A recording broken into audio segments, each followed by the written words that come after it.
How Andrew Tate transitioned from a kickboxing world champion to earning his first million, making the banks shiver with fear. At the beginning of his career, Andrew Tate was a kickboxer. Although he was number one, the money rewards were trash. After paying his manager and covering taxes, he found it difficult to live on pennies, especially in an expensive London. Yeah, and I didn't consider myself rich, like 30, 40 grand chunks, twice a year, maybe 3 times a year, living in London. London rents, you need a car. You're trying, you're not rich in any way. His anger led him to retire from kickboxing and seek the way of the top G.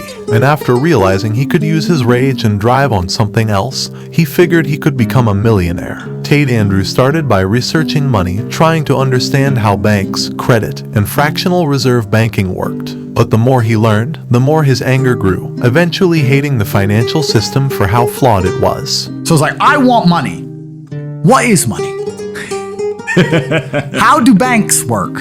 How does credit work? What's fractional reserve banking? All these things we now know to be the biggest cons of the century, right? He then decided to make a list of assets he had, advantages and talents. I have over 1,000 women at my disposal who would eat from my hands, he said. Allegedly. Okay, maybe he didn't say it quite like that. Wink wink legacy media. By the way, make love to the subscribe button. You have 3 seconds. Okay, moving on. Having unlimited girlfriends sparked an idea. First, he considered opening a few strip clubs, but that was too expensive. Then one afternoon, after doing some market research, he stumbled across an ad. Hot and single cougars in your area.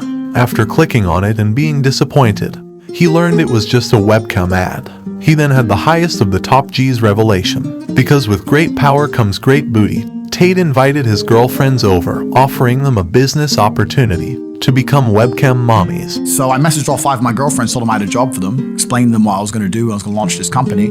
4 of them agreed, all 4 flew in, sat around the same table. They're all like, who's she, who's she, who's she? I'm like, well, you're all my girlfriends. 2 more left. And then 2 stayed.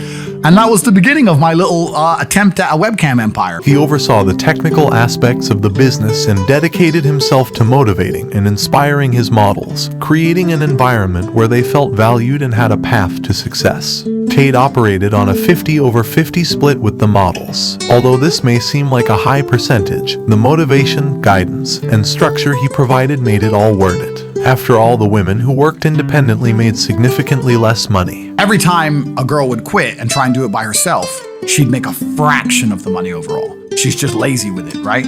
And women have a very different mentality to money than men. If you show a woman how to make $1,000 in an hour, she'll think, I only have to work an hour a week.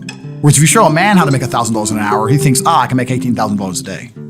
That's the difference between us. His business eventually grew to 4 locations and 75 models, achieving his life's purpose to finally become a pimp. I'm sorry, let me read my script again. My bad, to finally become a millionaire, racking in hundreds of thousands of dollars every month. This channel may make you poorer instead, but check out this other video about AI and how it will steal your girl.